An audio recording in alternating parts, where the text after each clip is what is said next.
Alla Sigalova is trying to create a new artistic style by combining classical ballet and the art of drama. If she's successful, she's likely to become as well known as Stanislavski and his famous method of acting.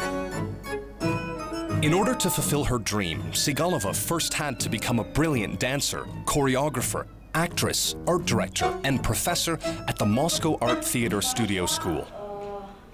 Her everyday life is connected with the stage.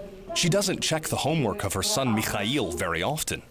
He knows that the following day his mother is leaving again, and he'll be able to speak to her only on the phone. The more successful Sigalova is as a choreographer, the less time she has to spend with her son. Hello. Hello? Hello. Roman, is that you? Oh, I was calling Mikhail. It's the dream of many ballet masters to stage their own production in the Mariinsky Theatre in St. Petersburg. Alla is no exception, and she was pleased to get a prestigious offer from Mariinsky. However, she didn't change her own rules, never to accept a contract before the concept of the performance is ready. Поскольку это такая тема достаточно тревожная. This is not an easy topic for any person from the world of theatre. Какими-то мыслями связаны. I tried to prepare myself as best as it was possible and read all the related publications. Очень внимательно читала эти статьи. I was indeed curious. Любопытно было.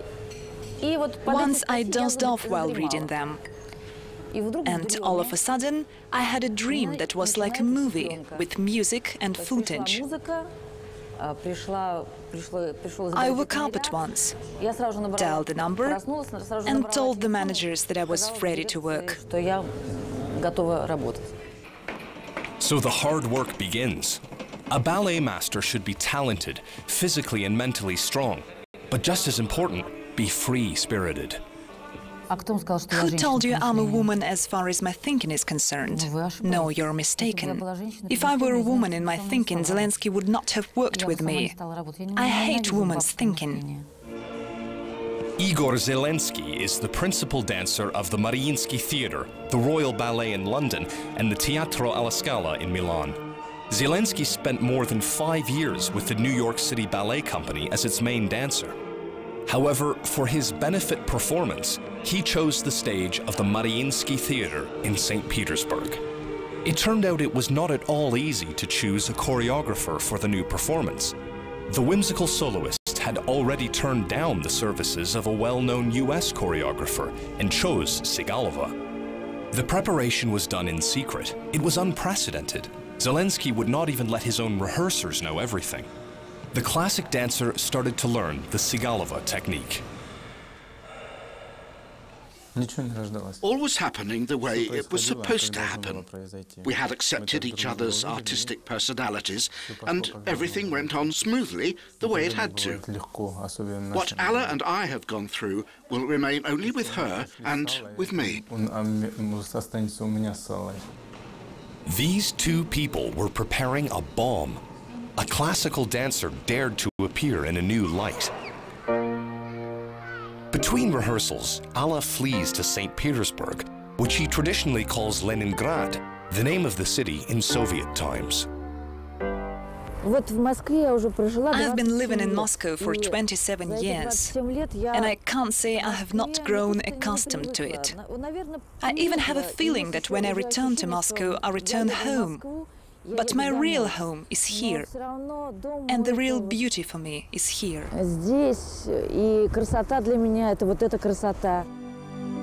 Alla decided to become a ballet dancer when she was 9.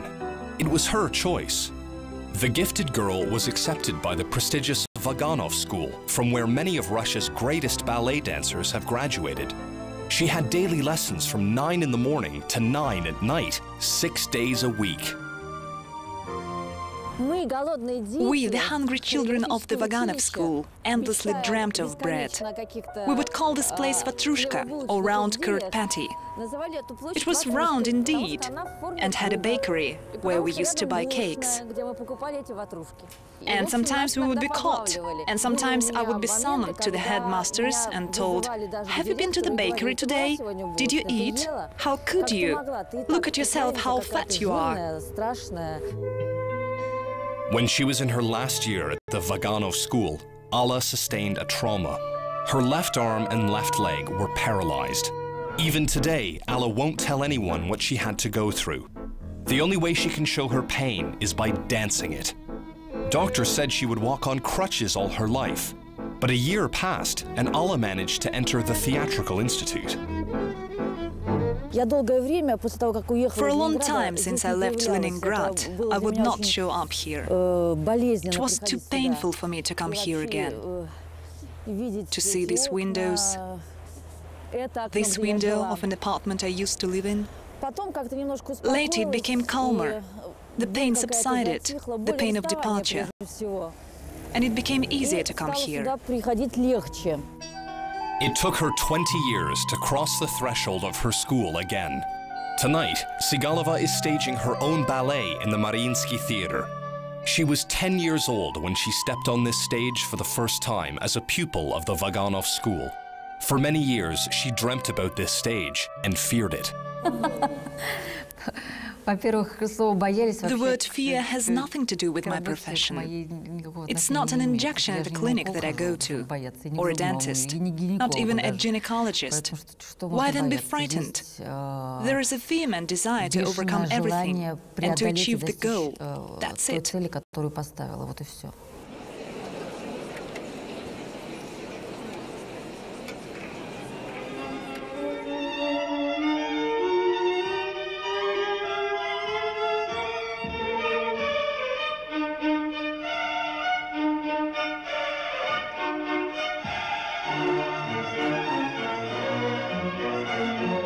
When the audience burst into applause and shouted "Bravo!", Alla, full of emotion, hid behind the curtains and let the dancer take the glory of the moment. I saw Igor today, not only his plasticity in motion, but also in the pauses. This is what amazed me. Of course, it's Igor's skill, but first, it's undoubtedly Alla's talent. After the rapturous response, Sigalova still stays in the shadows and shares her success with the people behind the curtain.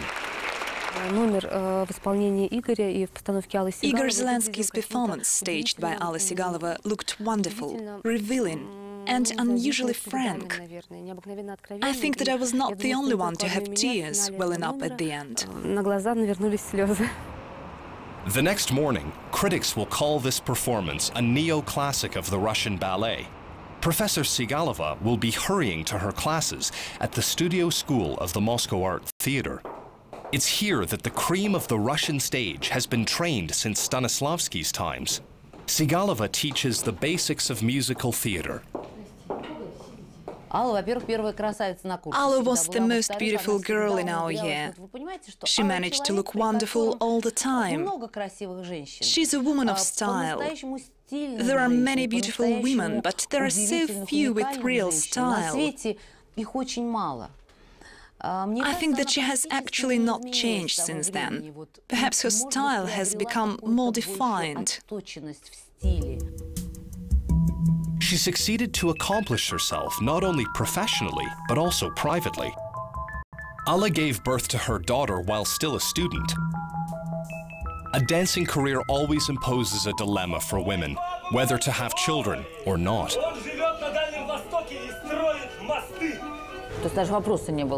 There was not even a question about it. I wanted to have a child, and I gave birth to my daughter. It's beyond my comprehension when someone thinks whether to have children or not. In my opinion, it's the main destination of a woman. Later, she would dance and act out all the significant events of her life with great honesty. At the same time, in her private life, she would let only a few special people into her world. It was one of the most peaceful scenes I ever saw, and it stuck in my memory. A village house near Moscow, Alla swaddling her baby in the evening, and the dizzy smell of overripe apples collected and laid on the table. Alla would swaddle her daughter so nicely. She can do everything so perfectly.